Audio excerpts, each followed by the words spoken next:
an increased incidence of tumors in the mouth. And again, let's put this into perspective. The highest concentration that we've seen here in the community is 5,250 parts per billion. These levels that are showing cancer are obviously much higher than anything we've been able to see so far, which is very good news. In humans, there have not been studies that have shown increased cancer risk when you ingest the chromium. The only study that we do have was a study of around 150 villagers in a small village in China. They lived right next door to the facility that was constantly emitting this chromium. We do know that their water was contaminated at 20,000 parts per billion, and that they did have increased mortality due to stomach and lung cancer. There were a lot of problems with this study. They didn't look at all of the chemicals that these people were in contact with. There definitely were more. And they only looked at mortality rates. They didn't look at the incidence of cancer. So it's kind of hard to draw a lot of conclusions from that, but I wanted to let you know that there have been studies, but that most of them that show cancer in people or in animals are very higher concentrations than what we have here. And finally, for skin exposure, when you get the hexavalent chromium on your skin, there has been no indication that it will cause skin cancer.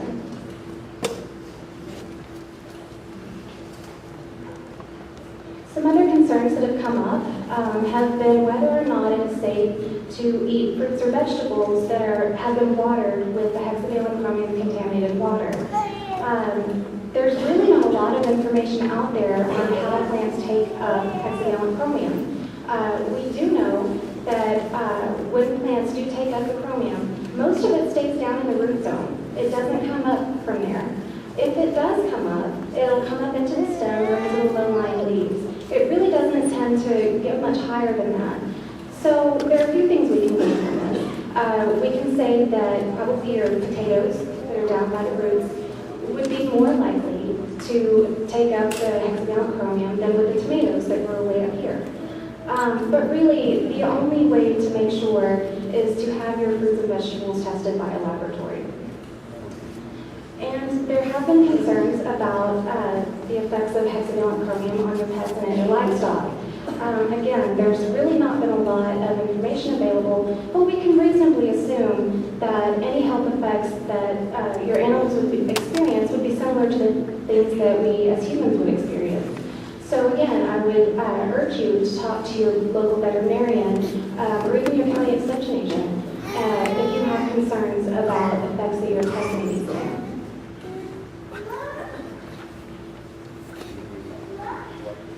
All right, well, I've given you a lot of numbers tonight, but I wanted to, the one I want you to remember is 100 parts per billion. This is the current maximum contaminant level used by the EPA for public drinking water systems across the United States. It's the number that the US EPA feels is a safe level for you to drink your water, bathe in your water, swim in your water, do whatever you want in your water. And it's actually designed to be protective of even the most sensitive people in our population. This is also the number that we as TCEQ are using as our action level here in your neighborhood, because we really want to make sure that each and every one of you are safe and that your families are safe. For those of you who have had water that has tested above this number, we are trying to, as fast as we can, put specialized filtration systems on your water to remove that hexavalent chromium and make sure that you're safe. And for those who have to have this filtration system put in place, I wanted to let you know that your water is safe for household purposes with respect to the hexavalent chromium when this filter is properly installed and maintained. And finally, again, if you have any concerns about health effects from exposure to hexavalent chromium, please feel free to contact myself. My business cards are at the back table. I would love to talk to you one-on-one. Or you can contact Michelle Voss with the Department of State Health Services. But most importantly, talk to your doctors. They are a great resource for you. And with that, I'll turn it back over to Bob. Thank you.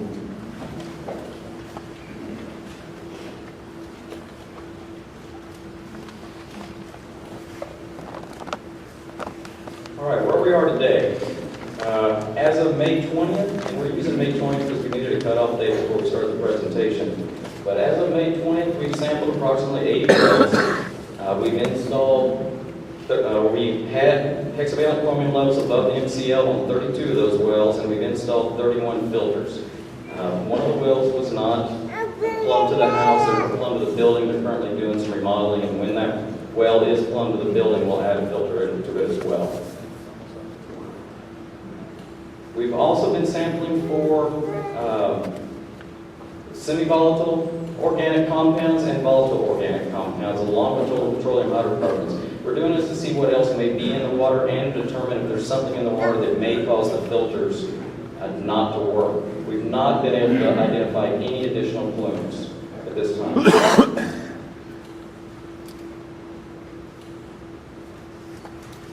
Well, this pretty much tells the whole story. We've got the maps in the background, or in the back of the room. I know a lot of y'all have looked at them. That identifies the 80 wells that we have sampled. It also identifies where the hot zone is. By looking at the map, you can pretty much tell that we're close to defining the boundary to the west, but in the other three cardinal directions, we're still going to continue sampling. That's one of the things I want to talk to you about tonight. If you know people in these areas, please help us get the word out. And we've got additional access agreements here. We need to get in touch with these people that are in those areas, because we're going to be sampling out again another quarter mile in those directions. The other thing you can see from this map, we've used the green, yellow, red model on it.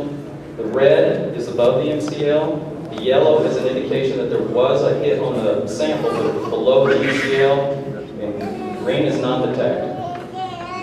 And again, the red circles the blue dots in them where the wells are, or the filters on the wells are.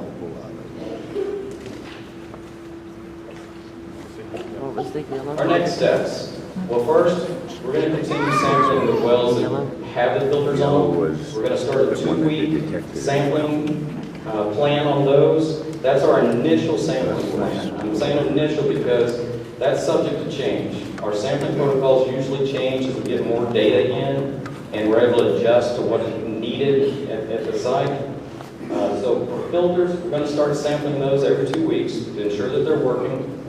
We're going to continue to sample the wells that are already identifying the plume to the west, as well as the wells that are in the area where the plume hasn't been defined. We're going to do this so we can maintain a good idea of what the plume is doing, if it's migrating or if it's staying put or what. But we're going to continue sampling the wells. Just because you have a green well and you're on the outlier, we're still going to come back and sample your well. We're going to start out doing that once a month.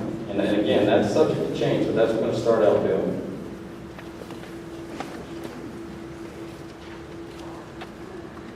Our next steps are formal investigation.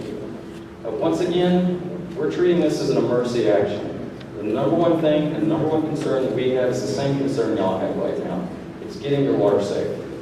That's the one thing that we're paying attention to right now.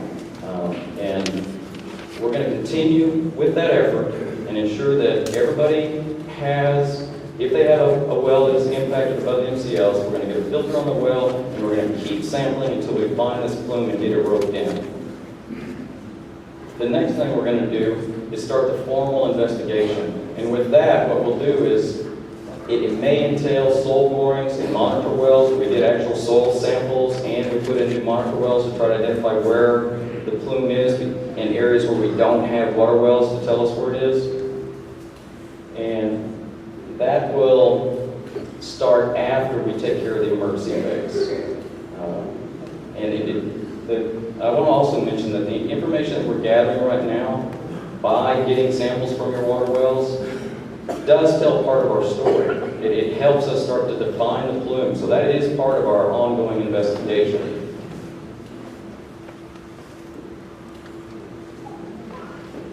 We've set up three areas where you can get information right now. The first is a website. We have a website up. We got it up, I guess, about a week ago. On On that website, we will start adding new information. Some of the information we'll put on there is updated maps. As we're able to update the map, we will put it on the website. A copy of this presentation will be on the website. Any additional link that we find that may be helpful will be added to the website. The website's for you. If there's something that you feel will help you understand what's going on out here, let us know. We don't normally build websites for sites that aren't a Superfund site, but we felt we needed to do this for y'all because this site is so, well, we have a lot of concerns about it, and we needed to try to get the word out. For people who don't have email or the internet, we are doing a community mailing